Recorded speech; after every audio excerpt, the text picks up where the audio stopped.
Hi, good afternoon, everybody from Los Angeles. Today's Monday, March 10th, 2025, and this webinar is based on my workbook called What Turns You On, and today our topic is about what turns you on physically. So before we get started, as usual, I have a few housekeeping things to go over. Um, I'm Dr. Alexandra Katehakis, first of all, and um, I want to remind you to please type your questions into the chat box, and I'll answer those as we go along. And you'll see the chat box there. You'll also see essential links for programs we may be offering at Center for Healthy Sex, how to find me on social media, the different platforms that we have going, and general resources as well that you might be interested in. But please remember to type your questions into the Q&A box. So not into the chat box. The chat box is where you will get information based on something I might say, but your questions should go into the Q&A box. And also be sure to leave us your book reviews at Amazon. I always appreciate hearing from people. Let me know what you like about the workbook, how you're using the workbook, if you're sharing the workbook, any success you've had with it. And if you're watching on YouTube, don't forget to like this video and subscribe to our YouTube channel. And that way you won't ever miss a post. You can also keep up with us by following me on Instagram at Alex Katehakis or at Center for Healthy Sex. And again, those links are in the chat box. And then lastly, make sure to sign up for our mailing list by clicking the link in the chat box below so you can keep up with upcoming events, webinars, services, and more. We do have a really fun event coming up in April. I have a virtual panel discussion going with Maddie Corman, who is the writer and actor in a fantastic movie called Accidentally Brave, about the experience of a partner of a sex addict, what it's like to have that experience and live through it. So I highly encourage you to check out the movie. You can find it on HBO, and then to join us on Friday, April 4th at 11 a.m. Pacific Standard Time for this virtual webinar. And of course, if you are on our mailing list, you get these notices, so you'll know what's going on with us. Um, this webinar series, in case you're new to it, is exploring the aspects of my workbook, What Turns You On, a guide to living your best sex life. And it's designed to help you get honest with yourself about how you define sex so you can enjoy the kind of touch and sexual activities you really enjoy. And so you can have explicit and meaningful exchanges with a sexual partner. And last month, I talked about pleasure. And today we're going to talk about what turns you on physically. And those are not completely different matters, but physical touch is different than just general pleasure that you can get from any number of things. So a question I would ask you is, how was physical touch handled when you were a child? If you take a moment to think about it now, did you come up from a family that was very physically affectionate, or a family where there was very little touch, or maybe where touch was invasive and inappropriate? So that is a good place to start to think about, well, what is my relationship with touch and where did it start? Where did it get initially encoded and habituated for me? And was that touch, again, was it welcome? Was it unwelcome? Do you know, sometimes kids play around or adults play with kids and they're famous for tickling kids, but they don't stop. I mean, there's a crescendo to the tickling, to the laughing, to the fun, and at some point it can get uncomfortable. And when the child says stop and the adult stops, then it's appropriate. And when the child recalibrates its nervous system, it may want to go again. It may want to tickle some more or play some more, which is fine. But how was that handled for you as a child?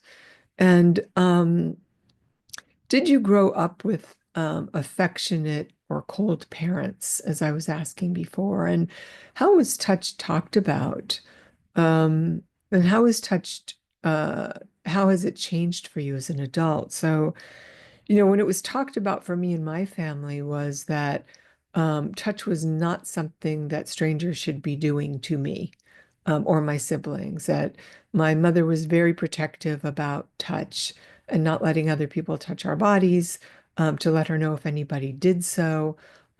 So touch was kind of appropriately handled within my family, although it was not an overly affectionate family by any means.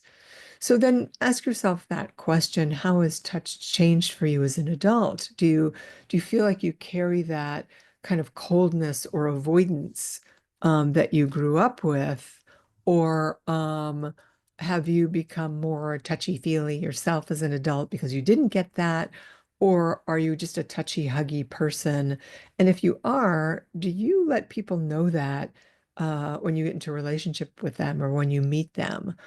Because some people are very warm and physical and affectionate, even with strangers. And for some people, that can feel off-putting and non-consensual, even.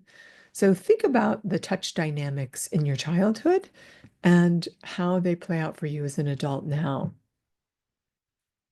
And then, were your body boundaries respected?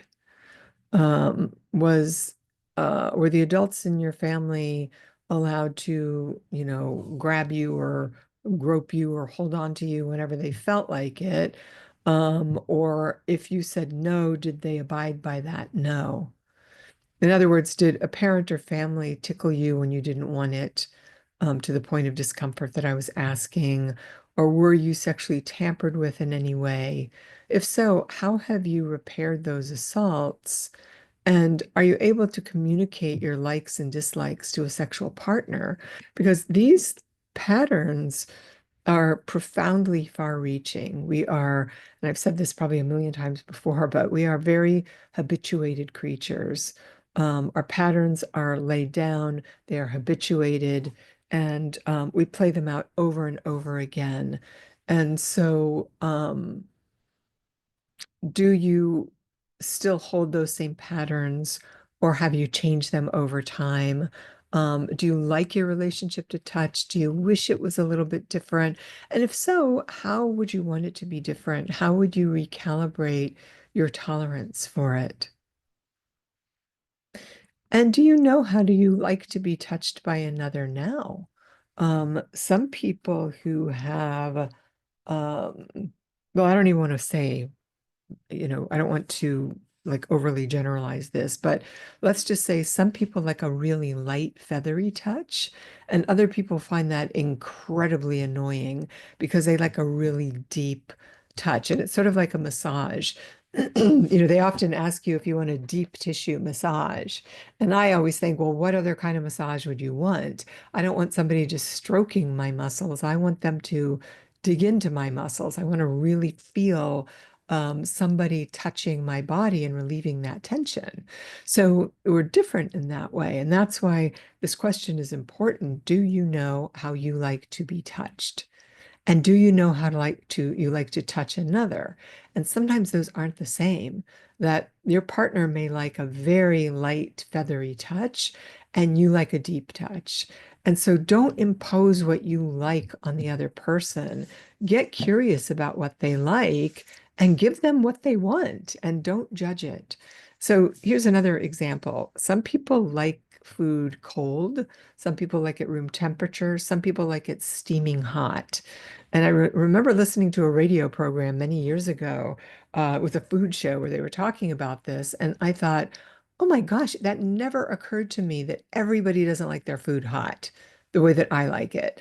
And yet I've had plenty of friends or relationships where people like food colder or cooler in their mouth. What I think is warm, they think is burning.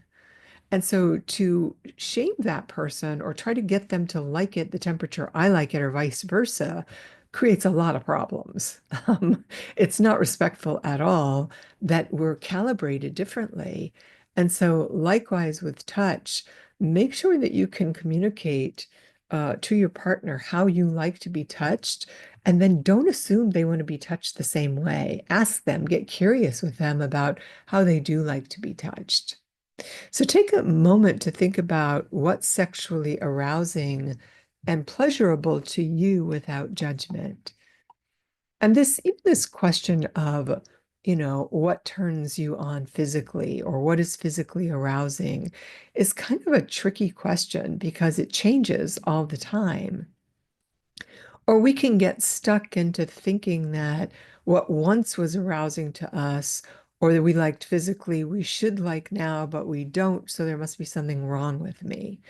And this morning I was thinking about this talk, and I recall a client I had many, many years ago who was in his mid to late 50s and who came into therapy because he was very upset about his lack of arousal. And we spent a lot of time trying to figure this out, what it was. Was it his partner? Was it him? Was it this? Was it that? And finally, what came out was that he was upset that he wasn't aroused today the way he was when he was in his 20s, which for me was like a bucket of cold water on my head. Um, and I thought, well, of course you wouldn't be aroused in the same way. You don't have the same body because our bodies are changing imperceptibly every single day. And the sum total of that is a rapid change from day to day, month to month, year to year, decade to decade. So take a moment to think about that. What is sexually arousing and pleasurable to you today without judgment? And it's okay if you say you don't know. That's an honest answer. That's a starting point to say, I don't know what's arousing to me anymore. But you can start to think about things like, do you like kissing? And what kind of kissing do you like? Do you like kissing with closed lips, open mouth? Do you like to feel somebody's tongue in your mouth and vice versa? If you don't like kissing, why don't you like it? If you do like it, what do you like about it? So get granular about these questions when you think about them. And do you like to be kissed in a way that's soft or rough? Again, open mouth, peck on the cheek. Do you like it slow or fast? What part of it is arousing to you? And don't worry about analyzing or dissecting why it's arousing. Who cares? If you discover that something is arousing, just go with it. And that's what I mean about not judging it. Just go with what feels true to you, what feels excitatory to you, and don't think too much about it or judge it. And then, do you know where your erogenous zones are? Meaning, is there one spot on your body that's more sensitive than the other, or several spots on your body that are more sensitive than the other, that aren't, necessarily your genitals? So for some people, it could be behind their ear, or the back of your knee, or getting kisses on your neck or on your belly. Where are those particular spots that make you shudder, that make you feel excited? And again, don't judge it. Don't get worried about what it means. Just allow yourself to be true to yourself. And then, do you like to be touched? And if not, why not? Where has touch been stripped from you, or where was it hurtful, or what scares you about it? And if yes, what kind of touch do you like? Is it soft? Is it rough? Is it tender, firm, etc.? So take some time to make an inventory of your body and think about whether you like these various parts of your body. So really an inventory from head to toe, starting with that. Do you like your scalp massaged? Do you like your hair brushed? Do you like somebody running their fingers through your hair? Um, do you like your head rubbed? Your ears rubbed, your face massaged or touched? Do you like a shoulder massage? Do you like it with or without oil? Does it matter? Back to tickling. Do you like your body tickled? If so, where and for how long? Do you like your chest or breasts rubbed? What about your arms, your hands? What about your stomach? Do you like your stomach kissed? Do you like your legs rubbed or massaged, your gluteal muscles? What about your fingers or your feet? And so all of these things, do you like to wrestle with your partner or play fight? So think about your full body first and these erogenous zones, these parts that really feel arousing or sensual to you. And then think about expanding it into play. What kind of play do you like with your partner? Tickling is a form of play, pillow fighting, play fighting, play wrestling.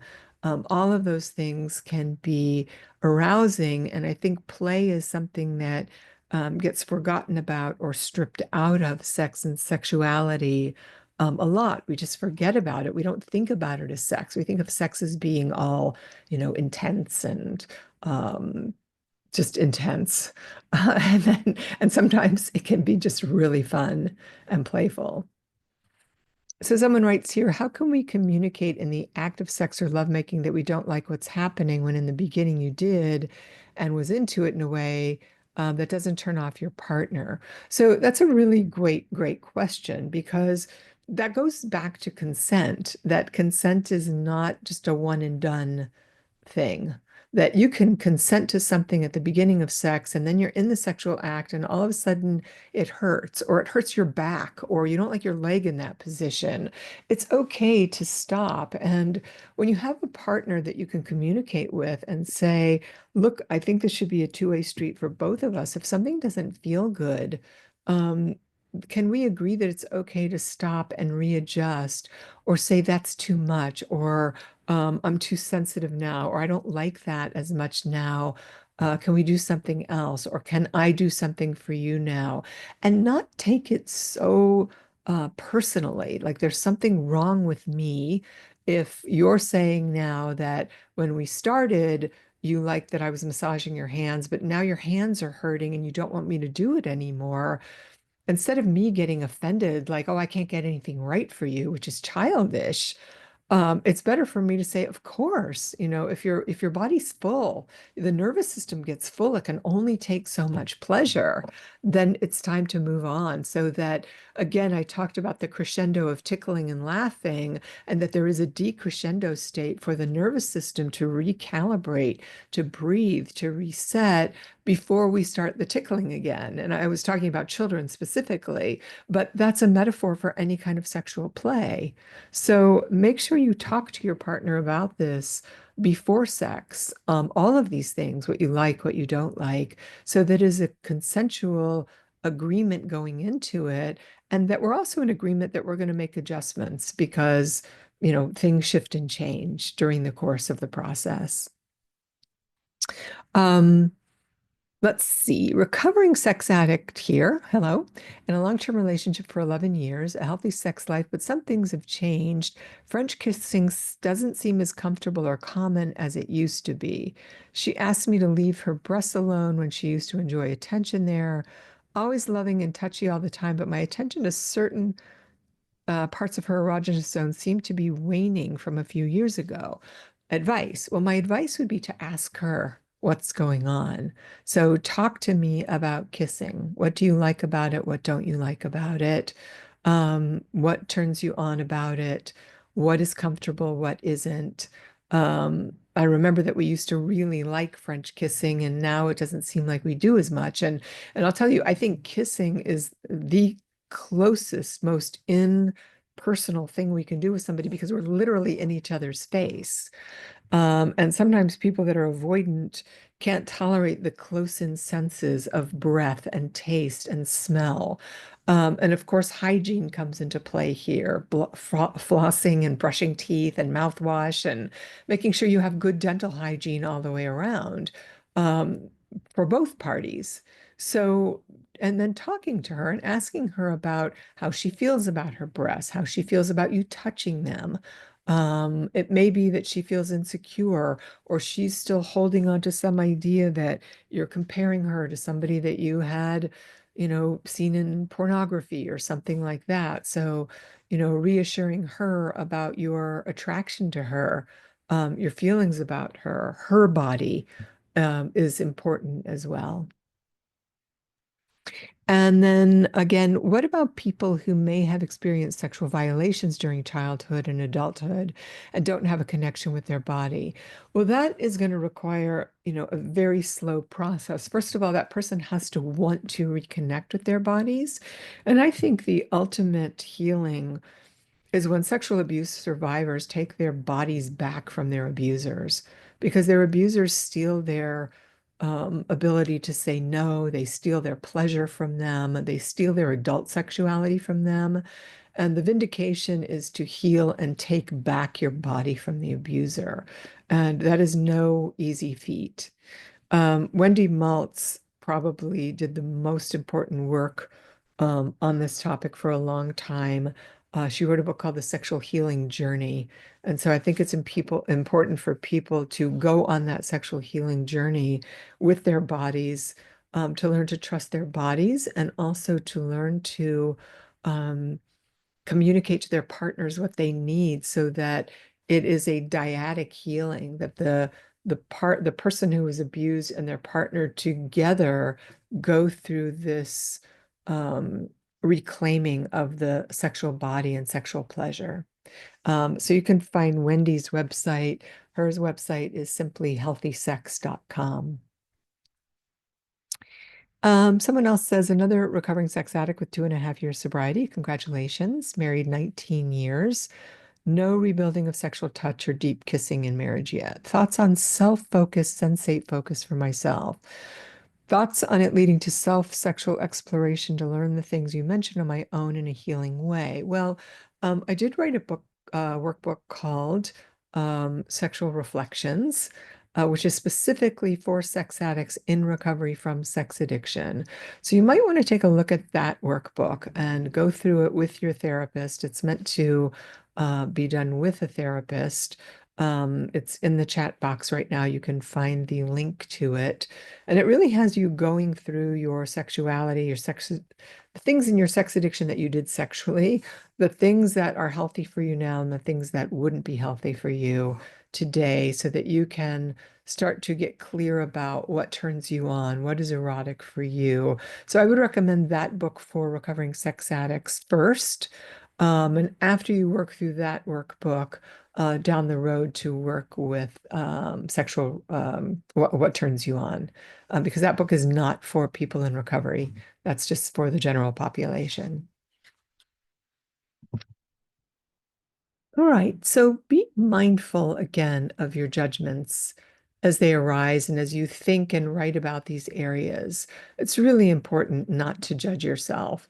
If you like to have sex, with your hair braided, then don't worry about why that is. Maybe somebody braided your hair when you were whatever 20 and it turned you on. Just braid your hair, just do it, whatever it is, and don't get too caught up in your head about it. If you choose to do a comprehensive dive into these areas and then write them out and pay attention to any judgments you have that come up. If it's really, if the judgments are intense and they're really profound, you want to get to the bottom of it to find out how much of it is carried shame from messages you got in your childhood, or your religion or your community, and how much of it is that you're violating your own integrity and you don't like it. And these become very complex notions. So I don't want this to be reductive and say, oh, it's no big deal. Sometimes it's a very big deal.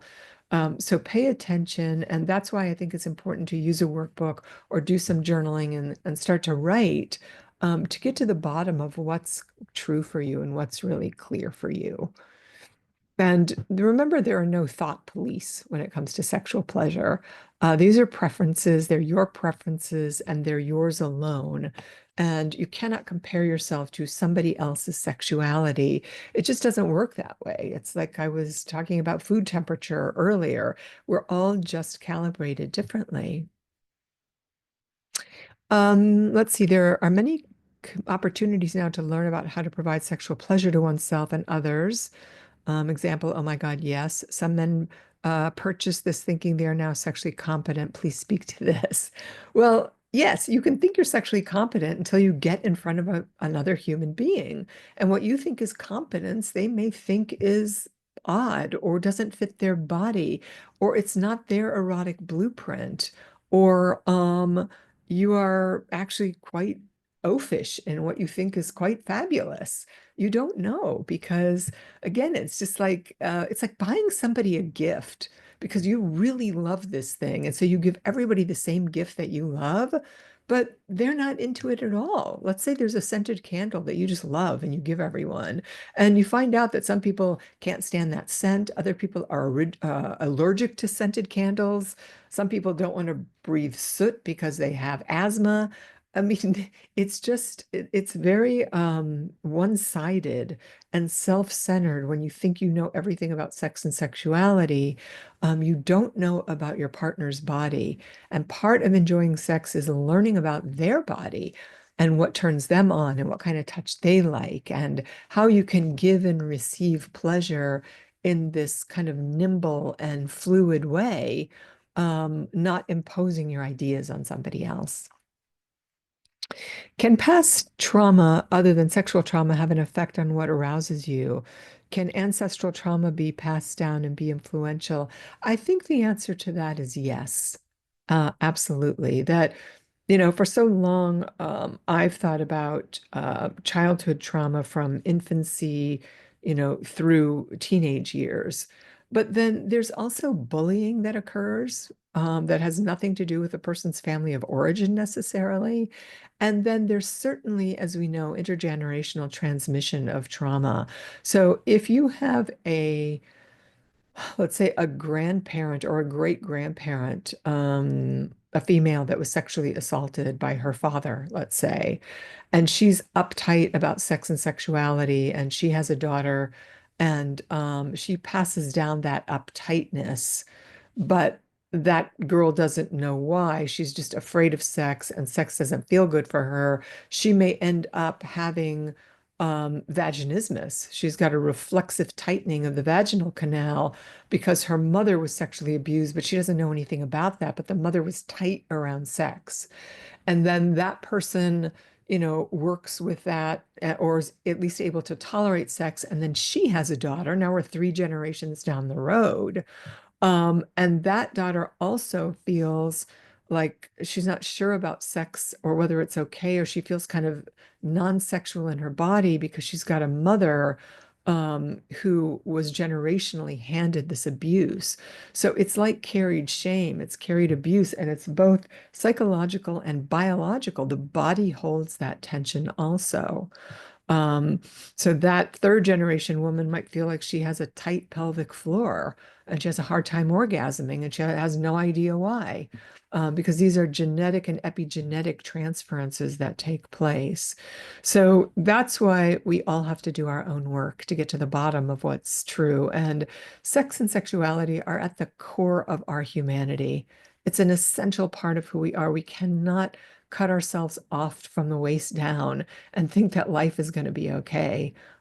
We hold a lot of emotion in our bodies.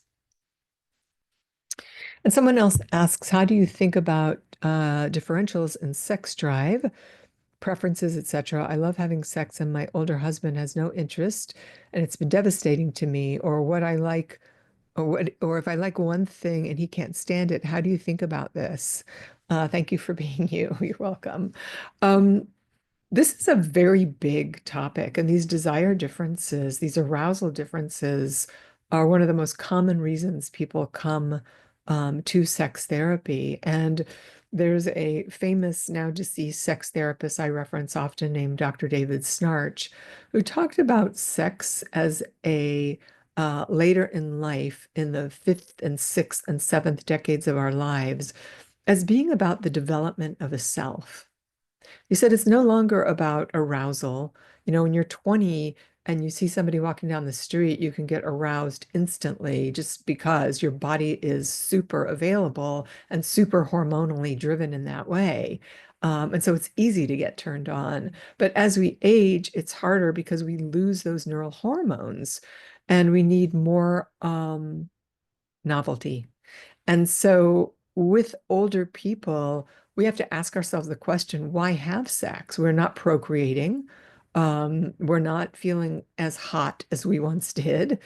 And yet, sex, having a positive emotional connection is really crucial in any long-term relationship. And sex is a way to have a positive emotional connection. And so, if somebody like your husband, for example, is struggling with erection at his age, and sex has only been about performance and penetration, then he's not going to see much point in having sex. But if he can really start to take himself on and ask questions like, what does sex mean to me? Why am I quick to give it up? What about my partner who really wants to connect with me in that way? How does he bring her pleasure? And how can she give him pleasure that's not necessarily about ejaculation, again, or about erection? It's about sensation, it's about feeling, it's about connection. And maybe this is a time when couples introduce sex toys or using medical, assistance like Viagra or something along those lines, where sex becomes about play and discovery, about transcendence, about closeness, connection, about play, as I was talking about earlier. So this has to be a conversation. There's nothing that you can do to make your husband want to have sex. He has to be curious about his own sexual development. There's a great book called Rekindling Desire by McCarthy that you might want to take a look at also that could be helpful. And he also wrote a book called Sex Made Simple. All right, so let's see. I think that's more or less the end of our, well, here's another question. Um, I'm in a relationship for a year yet to be defined. I'm turned on by this partner, but I don't find I'm experiencing the same passion as a past relationship, and it's difficult not to contemplate that at times. He's a good human and fulfilling many other needs like companionship, and I want to be sure I'm not using him. It's difficult to know whether to stay or go. Thoughts and thanks, by the way. Um, I think that is a very tricky question, actually. Um, because sometimes we have to ask ourselves, where did that great passion come from? And was that at a particular phase of life? Um, and sometimes that passion can come out of our neediness, as opposed to kind of a more adult desire of the person. And then I think, you would have to talk to, um, your partner about what his experience is of your sexual experience together. Does he find it passionate, pleasurable? Is he interested in something else or more? And also for you to ask yourself, what is really lacking here? Because sometimes it's just chemistry, and there's just no getting around that. And so we have to ask ourselves, what is it that we really want and need right now? Is it sex? Is it companionship? Is it trustworthiness? What is important to us at this stage of our lives? So I think you're going to have to keep noodling around with that question and start having conversations with him about it. And my wife and I used to have a lot of sex over the last several years, and some infidelities later, she refuses to touch me, and I'm now feeling starved and rejected. How best to get her to allow me to touch her when she keeps rejecting. I've always gave her orgasms before even having her allow me to. So I would ask you what kind of repair work you have done, um, because of the infidelities. Because if you haven't done repair work around those infidelities, she's never going to want you to touch her again. So that is a absolutely crucial piece of the work that you can't leapfrog. You can't say, "Oh, I'm sorry, and that was in the past, and that happened years ago, and why can't we have sex now?" It just doesn't work that way. So I would suggest you go back and look at what kind of amends you've made, what kind of disclosures you've made. Does she feel satisfied with the answers that she got? Does she feel safe in the relationship? Does she trust you? Um, because if she doesn't trust you, she won't feel safe having sex. Someone writes, is it generally true that sex drive wanes over the lifetime of a long-term relationship? Suddenly marriage changes every thing for so many. I do think it's true, and I think that's why you have to be in constant conversation about what sex means to the two of you, how you have sex, what you want to do that was um, different, um, what you need to do to revamp your sex life together as a couple. And if one person's satisfied and one person isn't, the one person who isn't needs to think about what would be more satisfying for them, and then they need to talk to the other person about it. And this, of course, is why we're seeing a lot of what they call gray divorces right now. Also, people in their later years starting to open up their marriages and experiment with that. Or people starting to, go to couples therapy and start to look at how limited their sex life has been, and how they can make their sex life more expansive, more interesting within their monogamous setup. So you can't fix any of this by yourself. It has to be a conversation between you and your partner. All right, so I think we will stop here. I want to thank you all, as usual, for this lively conversation and for being interested in your bodies and your sexuality and what it means to be healthy and constructive with a partner over time. So get clear about your sexual preferences. Remember that they are yours alone. Talk to your partner about them, find out what your partners are, and enjoy them. All right. I hope you have a beautiful rest of the month, and I look forward to seeing you in April. All right. Take care now, and happy St. Patrick's Day coming up.